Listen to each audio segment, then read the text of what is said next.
Bismillahirrahmanirrahim. Assalamualaikum warahmatullahi wabarakatuh. Innal hamdalillah nahmaduhu wa nasta'inuhu wa nasta'dihi wa nastaghfiruhu wa natubu ilayh wa na'udzu billahi min shururi anfusina wa sayyiati a'malina. Man yahdihillahu fala mudilla lahu wa may yudlilhu fala hadiya lahu. Asyhadu an la ilaha illallah wahdahu la syarika lahu wa asyhadu anna Muhammadan abduhu wa rasuluh alladzi la nabiyya wa la rasula ba'dahu wa ala alihi wa sahbihi wa man tabi'ahum bi ihsan ila yaumiddin wa ba'd. Ikhwatal Islam, a'azzani Allah wa iyyakum ajma'in. Para yang hadir di majelis ilmu, mereka merupakan hamba-hamba Allah Subhanahu wa taala yang diberikan olehnya berbagai macam keutamaan. Mereka adalah hamba-hamba Allah Subhanahu wa taala yang diberikan oleh Allah berbagai macam kebaikan. Sejatinya orang-orang yang hadir di majelis ilmu, mereka sedang meraup sebuah warisan. Warisan itu bukanlah berupa harta. Warisan itu sesuatu yang berharga melebihi harta. Warisan tersebut adalah warisan ilmu. Sesungguhnya orang-orang yang hadir di majelis ilmu, mereka lah orang-orang yang berupaya untuk mendapatkan warisan para nabi. Karena para nabi tidak mewariskan harta, mereka mewariskan ilmu. Maka hendaknya setiap kita bersemangat untuk selalu hadir di majelis-majelis ilmu. Karena dengan hadirnya kita di majelis ilmu, dengan itulah kita memperoleh warisan para nabi. Kaum muslimin yang berbahagia, sibuk dengan berbagai macam aktivitas sering membuat manusia lupa terhadap akan datangnya kematian. Sementara kematian adalah sesuatu hal yang pasti akan terjadi, di mana tidak ada satupun makhluk yang dapat lari darinya. Dan hati manusia sering gersang karena melakukan banyak dosa selama hidup di dunia.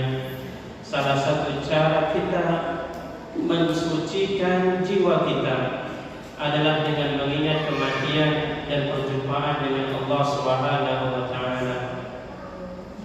Pada kesempatan ini, di majelis yang mulia ini, kita akan kembali membahas Ashrul Qawaid fi Tazkiyatin Nafs, 10 kaidah di dalam pensucian jiwa. Pada pertemuan bulan yang lalu, kita telah selesai membahas kaidah yang kelima dan yang keenam. Maka pada kesempatan ini kita akan membahas kaidah yang ketujuh, yaitu tadzakkurul maut wa liqa'ullah azza wa jalla. Dalam upaya memperbaiki diri kita, mensucikan jiwa kita, tazkiyatun nufus, kaidah yang ketujuh adalah selalu mengingat kematian dan perjumpaan dengan Allah azza wa jalla. Apabila kita selalu mengingat kematian dan pula kita akan berjumpa dengan Allah Subhanahu wa taala, maka kita akan selalu mengkoreksi jiwa kita. Maka kita akan selalu membersihkan hati kita, diri kita, jiwa kita dari berbagai macam kotoran, dosa dan maksiat, dan kita menghiasinya dengan berbagai macam ketaatan dan amal saleh kepada Allah azza wa jalla. Allah Subhanahu wa taala berfirman, "Ya ayyuhalladzina amanu taqullaha wal tanzur nafsum ma qaddamat lighad." Wahai orang-orang yang beriman, bertakwalah kalian kepada Allah dan hendaknya setiap jiwa mempersiapkan apa yang dia jadikan bekal untuk hari esok, yaitu hari kiamat. Maka pada ayat ini Allah Subhanahu wa taala menyeru, memanggil orang-orang yang beriman. Dan pada ayat ini pula Allah Subhanahu wa taala memerintahkan dua hal kepada orang-orang yang beriman. Yang pertama, ittaqullah, bertakwalah kalian kepada Allah azza wa jalla. Apa makna takwa? Takwa adalah melakukan apa yang Allah perintahkan dan meninggalkan apa yang Allah larang. Inilah makna takwa secara sederhana. Umar bin Khattab radhiyallahu anhu, beliau pernah bertanya kepada sahabat Ubay bin Ka'ab radhiyallahu ta'ala anhu, "Wahai Ubay, apa itu takwa?" Ubay pun menjawab, "Bagaimana menurutmu bila seseorang melintasi sebuah jalan yang penuh dengan duri?" Maka Umar bin Khattab radhiyallahu anhu pun menjawab, "Tentunya orang tersebut akan berhati-hati melintasi jalan yang berduri." Maka kata Ubay bin Ka'ab radhiyallahu anhu, itulah hakikat takwa, yaitu berhati-hatinya seseorang. Setiap perintah dia laksanakan, setiap larangan dia jauhi dan tinggalkan. Rasulullah sallallahu alaihi wasallam bersabda, "Akhiru dzikra hadimil ladzat." Di sini ada yang tertinggal. Setelah Allah Subhanahu wa taala memerintahkan orang-orang yang beriman untuk bertakwa kepada Allah, perintah yang kedua adalah wal tanzur nafsum ma qaddamat lighad. Hendaknya setiap jiwa melihat apa yang dia persiapkan untuk hari esok, yaitu hari kiamat. Bagaimana kehidupan dia setelah kematian? Bagaimana kehidupan dia tatkala dia berada di alam barzakh? Tatkala dua malaikat datang menanyainya tentang tiga perkara. Man rabbuk, man nabiyyuk, wa ma dinuk. Mampukah dia menjawabnya? Bagaimana nanti keadaannya tatkala dia berada di padang mahsyar? Di hari pembalasan ada hisab. Matahari hanya berjarak 1 mil. Bagaimana kondisinya tatkala dihadapkan dengan sirat yang dibentangkan di atas hukum neraka jahanam? Mampukah ia melintasinya? Yang mana sirat tersebut lebih halus daripada rambut, lebih tajam daripada pedang. Di atas sirat tersebut ada pengait yang siap menyambar. Mampukah itu semua? Maka kalau kita lihat kondisi kita membayangkan untuk hari esok, maka kita selalu untuk berupaya untuk bertakwa kepada Allah Azza wa Jalla. Rasulullah sallallahu alaihi wasallam bersabda, "Aktsiru dzikra hadhil ladzat." Perbanyaklah oleh kalian mengingat memutus kelezatan. Maksudnya adalah kematian. Seorang sahabat bertanya kepada Rasulullah sallallahu alaihi wasallam, "Ayyul mu'minina aqyas?" Mukmin yang bagaimana yang paling cerdas? Rasulullah sallallahu alaihi wasallam menjawab, "Aqdharuhum lil mauti dzikran." Yang paling banyak mengingat kematian. Wa ahsanuhum lima ba'dahu isti'dadan. Yang paling baik dalam mempersiapkan diri untuk kehidupan setelah kematian. Ulaikal aqyas. Itulah mukmin yang paling cerdas. Kematian adalah pemisah antara kehidupan dunia dan akhirat. Kalau kiranya seseorang telah datang ajalnya, maka itulah awal daripada ia menuju kehidupan akhirat. Karena kematian adalah pemisah antara dunia dan akhirat. Dan kematian adalah pemisah antara waktu beramal dan balasan daripada amalan. Kita hidup di dunia ini waktunya beramal. Di akhirat kelak kita akan melihat dan memperoleh setiap apa yang kita amalkan di dunia. Dan kematian itu pula lah yang menjadi batasan pembeda antara menyiapkan setiap perbekalan dan kelak akan menuai apa yang telah dia siapkan di dunia.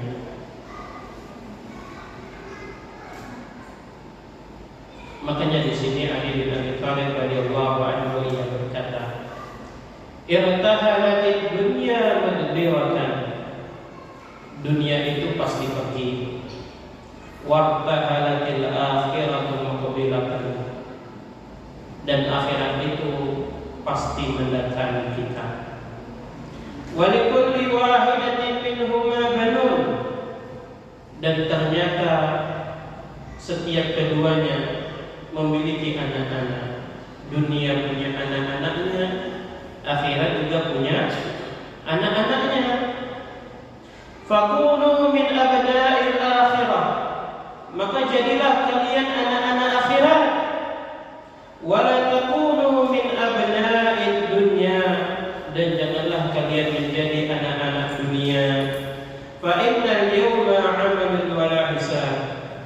Dan adapun hari ini kita berada di dunia, hari ini adalah hari untuk beramal dan tidak ada hisabnya.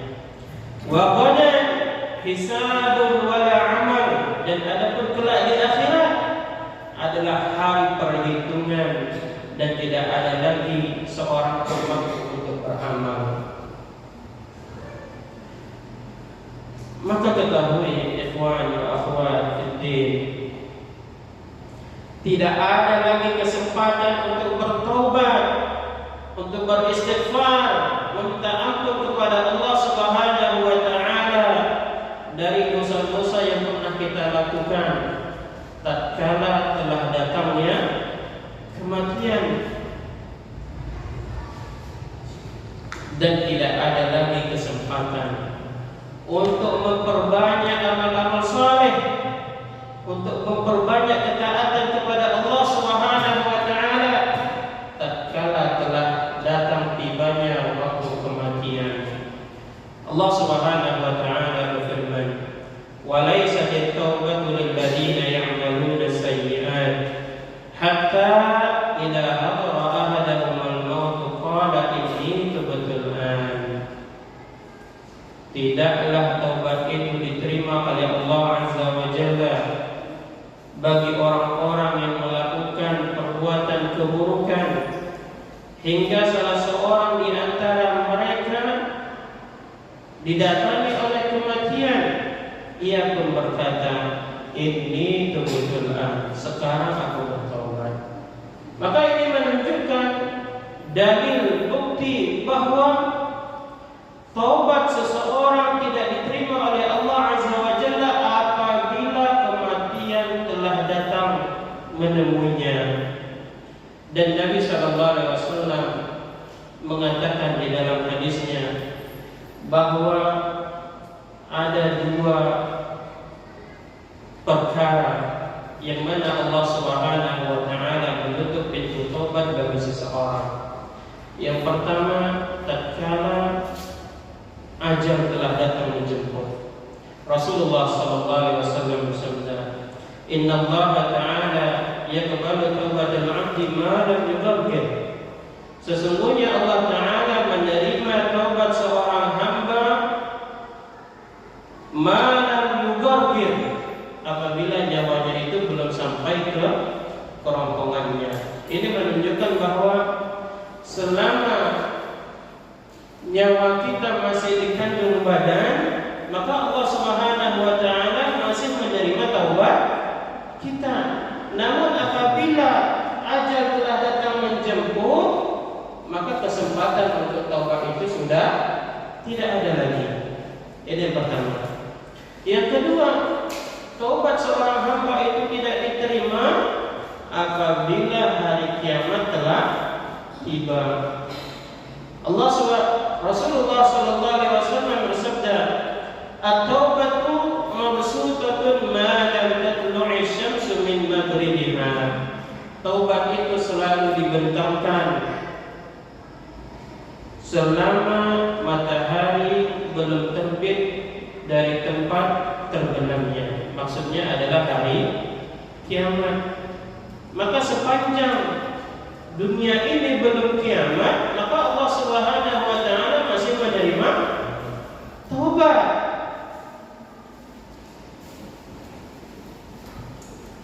Kemudian ketahuilah ikhwan dan akhwat fiddin, kematian itu pasti akan menemui setiap manusia dan tidak ada keraguan di dalamnya.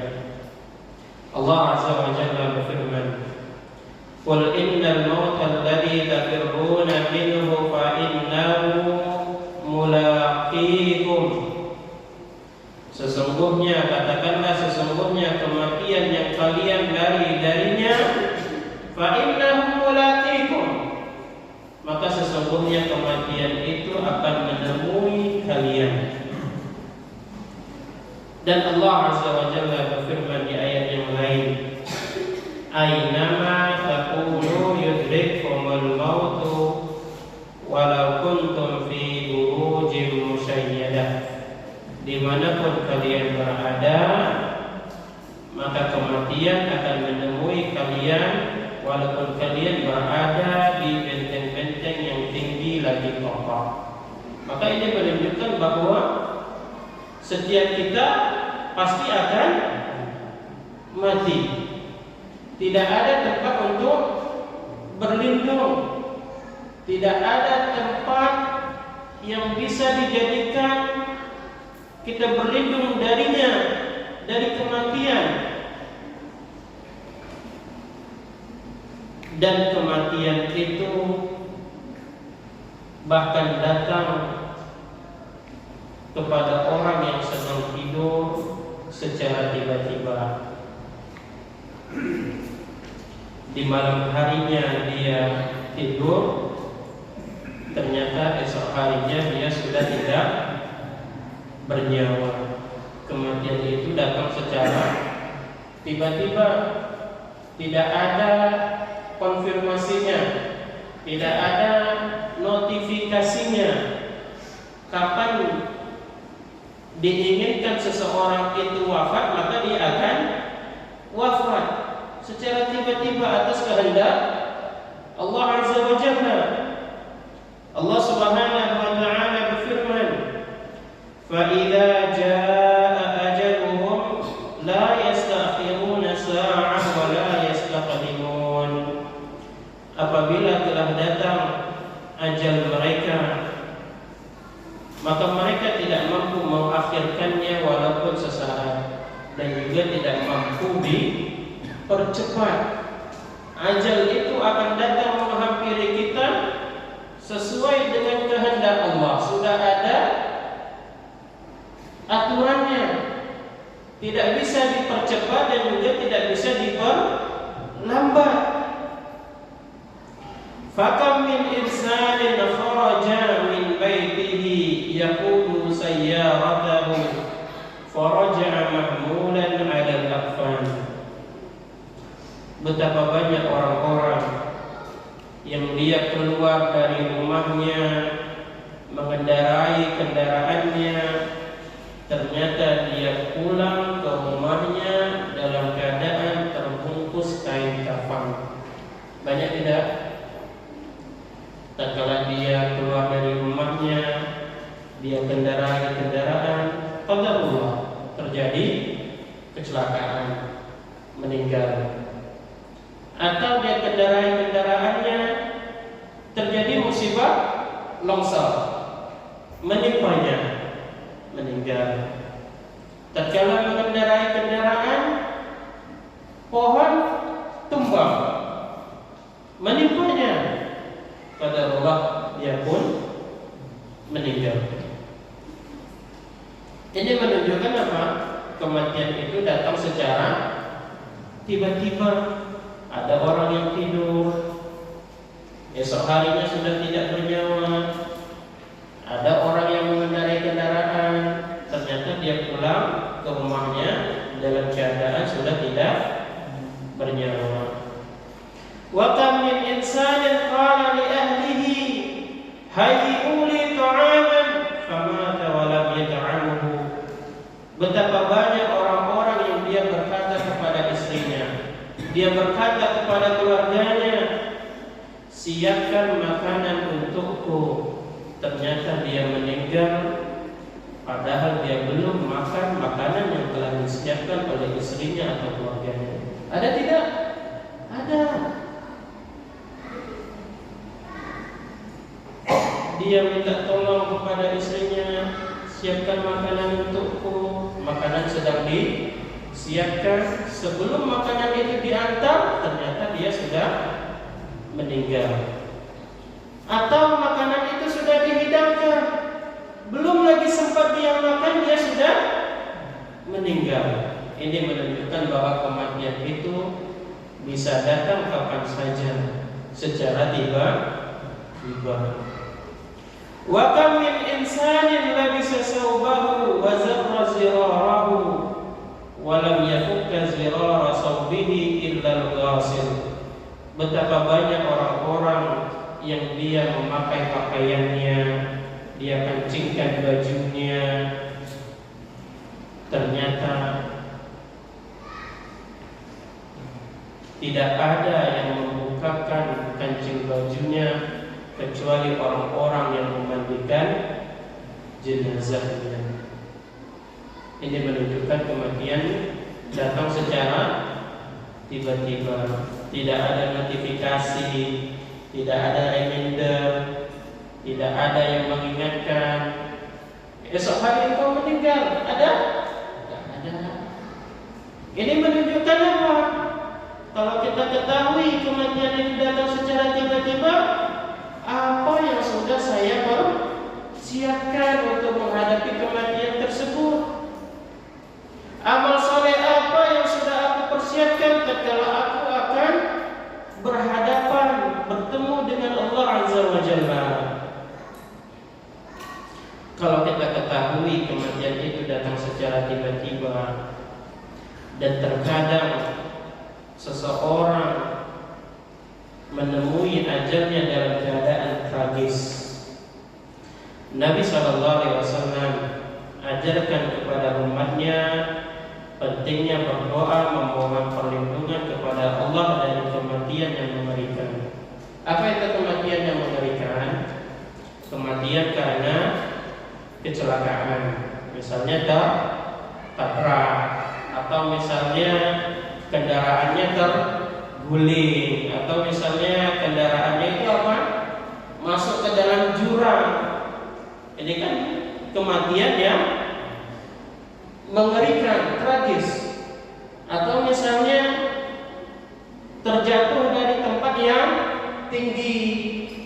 Seseorang naik pesawat, kemudian qadarullah pesawatnya terjadi masalah, kemudian pesawatnya jatuh dan dia pun meninggal. Ini adalah kematian yang mengerikan. Ada pula yang tenggelam, entah itu dia mandi di sungai, tenggelam terbawa arus, mandi di danau, tenggelam terbawa arus, atau dia berada di kapal laut, kapalnya karam, tenggelam di laut. Ini kematian yang tragis. Atau terjadi longsor, banjir bandang. Ini kematian yang mengerikan.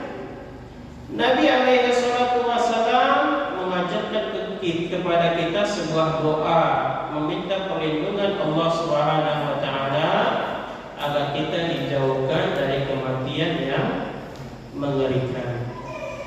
Dengan doa, hati kita menjadi tentram, menyandarkan segala harapan kepada Allah yang mengabulkan segala doa, sekaligus memupus rasa takut dan waswas dari syaitan. Betapa banyak orang-orang yang enggan naik pesawat. Alasannya apa? Takut jatuh. Maka ini menunjukkan apa? Kurangnya tawakalnya kepada Allah Subhanahu wa taala. Rusak tauhid. Padahal kalau kiranya pun jatuh, itu adalah bagian dari takdir yang harus kita imani. Namun ingat, kita juga perlu berdoa agar Allah Ta'ala lindungi kita Jangan sampai kita wafat dalam keadaan kematian yang tragis. Apa doanya? An Abil Yasar qala, dari Abu Yasar ia berkata, kana Rasulullah sallallahu alaihi wasallam yaqul, adapun Rasulullah sallallahu alaihi wasallam beliau berdoa, Allahumma inni a'udzubika minat taraddi. Ya Allah, aku meminta perlindunganmu dari jatuh dari tempat ketinggian. Wal hadam. Ya Allah, aku minta perlindunganmu dari tertimpa bangunan atau longsoran. Wal gharq. Ya Allah, aku meminta perlindunganmu dari tenggelam. Wal hariq. Ya Allah, aku minta perlindunganmu dari terbakar. Wa a'udzu bika an yataghabbata lisyaitan 'inda al-maut. Ya Allah, aku minta perlindunganmu dari campur tangan syaitan tatkala sakaratul maut. Wa a'udzu bika an aquta fi sabilika mudbiran. Dan aku meminta perlindunganmu ya Allah, mati dalam keadaan lari dari medan perang. Wa a'udzu bika an amuta ladira. Dan aku meminta perlindunganmu ya Allah dari kematian terkena tersengat hewan yang beracun. Maka ini semuanya adalah kematian yang tragis, dan kita meminta perlindungan kepada Allah Subhanahu wa taala. Ada yang sudah hafal doanya? Ya, kita baca sama-sama. Ikuti setelahnya. Allahumma inni a'udzu bika minat taraddi wal hadami wal gharqi wal hariqi wa a'udzu bika an yatakhabbatani asy-syaitan 'inda al-maut wa a'udzu bika an amuta fi sabilika mudbiran wa a'udzu bika an amuta ladidan. Ya, jadi doa ini kita panjatkan, kita minta kepada Allah Subhanahu wa taala agar kita diwafatkan dalam keadaan yang baik dan dijauhkan daripada kematian yang mengerikan. Dan doa ini kita baca untuk menghilangkan was-was kita tatkala kita hendak berpergian. Kita tawakal kepada Allah Azza wa Jalla, karena Allah Subhanahu wa taala adalah sebaik-baik yang melindungi kita. Fa fi dzikril 'abdi lil mauti manfa'atun 'azimatun. Tatkala seorang hamba memperbanyak mengingat kematian, maka di dalam mengingat kematian itu terdapat banyak manfaat-manfaat. Fa bidzalika tastayqidul qulubul ghafilah. Dengan mengingat kematian, hati kita yang lalai ini menjadi tersadarkan. Saya ini lalai, saya jarang sholat, hak orang tidak saya penuhi, hak si fulan saya zalimi. Dengan mengingat kematian, oh besok saya akan bertanggung jawab, tidak saya tunaikan di dunia ini, saya khawatir bangkrut di akhirat. Lebih baik saya bangkrut di dunia daripada saya bangkrut di akhirat. Maka dengan mengingat kematian, hati yang lalai ini tergugah, tersadarkan. Ini manfaat yang pertama. Manfaat yang kedua, wa tahyal qulubul maitah. Hati yang mati itu menjadi hidup. kesibukan kita dengan aktivitas keduniawian kita membuat kita lalai dari mengingat Allah Subhanahu wa taala. Dengan banyaknya kita mendengar berita kematian, ini menjadi penggugah hati kita. Wahai hati, hiduplah, jangan engkau menjadi hati yang mati. Engkau tidak selamanya hidup di dunia, engkau akan mati. Beramallah untuk kehidupan setelah kematian. Ini yang kedua, dengan mengingat kematian, hati yang mati menjadi hidup. Yang ketiga, wa yuhsinu iqbal al-'abdi 'ala Allah azza wa jalla. Seorang hamba itu akan betul-betul menyiapkan dirinya akan bertemu dengan Allah azza wa jalla. Kelak kita nanti akan dihisab, dihitung amal-amal kita. Allah akan menanyai setiap apa yang kita lakukan di dunia. Ada hisab. Kalaulah hisab itu kitab catatan amalan kita terima dari arah depan dengan tangan kanan kita, maka itu suatu keberuntungan. Namun ingat, kita ini termasuk yang menerima catatan dengan tangan kanan atau tangan kiri, atau dari belakang punggung. Kita lihat di mana posisi kita di akhirat kelak. Ini sebelum kita akan ke sana, masih di dunia. Kalau kita membayangkan di mana posisi kita, maka kita akan betul-betul mempersiapkan diri kita yang akan berhadapan, yang akan berjumpa dengan Allah Subhanahu wa taala. Ini faedah yang ketiga. Faedah yang keempat, wa tazulul ghaflata wal i'rada an ta'atillahi azza wa jalla. Dengan mengingat kematian, hilanglah kelalaian dan pembangkangan dari taat kepada Allah azza wa jalla. Kalau kita melihat saudara-saudara kita yang lebih dahulu meninggal, wafat,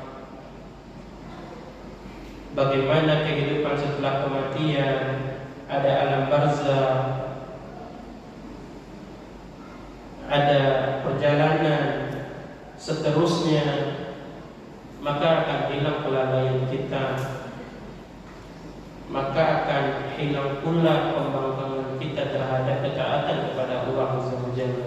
Maka kita akan berupaya untuk taat, maka kita akan berupaya untuk beramal saleh. Kaum muslimin dan muslimat rahimani wa rahimakumullah. Nabi kita Muhammad sallallahu alaihi wasallam bersabda, "Udhkuril mauta fi salatika." Ingatlah kematian tatkala engkau sedang salat. Ini kata Nabi. Ingatlah kematian tatkala sedang salat. Fa inna ar-rajula idza dzakara al-mauta fi salatihi. Apabila seseorang mengingat kematian tatkala dia sedang salat, fahariyun an yusina salatahu, maka dia pasti akan bagus salatnya. Dia pasti akan khusyuk salatnya. Kenapa? Karena dia akan mengingat kematian. Bentar lagi mati ini. Mungkin itu adalah salat terakhirnya. Wasalli salata rajulin la yadullu annahu yusalli salata ghairihi. Dan salatlah engkau seperti salatnya seseorang yang dia tidak salat setelah salat itu. Makanya setiap kali kita takbiratul ihram, kita ucapkan Allahu Akbar, maka sampaikan di dalam jiwa kita, ini mungkin sholatku yang terakhir. Maka kita akan bagus di dalam salat kita, khusyuk kita. Sa'id bin Jubair rahimahullah ia berkata, "Lau faraqa dzikrul maut qalbi khasyitu an yufsada alayya qalbi." Kalaulah hatiku jauh dari mengingat kematian, maka aku khawatir hatiku itu akan menjadi rusak. Rusaknya hati seseorang itu bisa disebabkan karena jauhnya hatinya dari mengingat kematian. Zalimnya seseorang kepada orang lain itu bisa jadi karena jauhnya hatinya dari mengingat kematian. Lalainya kita dari melaksanakan perintah Allah itu dikarenakan apa? Lalainya kita dari mengingat kematian. Lancangnya kita melakukan hal-hal yang Allah haramkan itu bisa jadi karena hati kita lalai dari mengingat kematian. Maka ini menunjukkan bahwa hati selalu mengingat kematian, maka baiklah hati. Hati jauh dari mengingat kematian, maka buruklah hati. Hati pun akan menjadi rusak. Baik, demikian kita akan lanjutkan setelah salat Isya. Subhanallahumma wa bihamdika, asyhadu an la ilaha illa anta, astaghfiruka wa atubu ilaik. Assalamualaikum warahmatullahi wabarakatuh.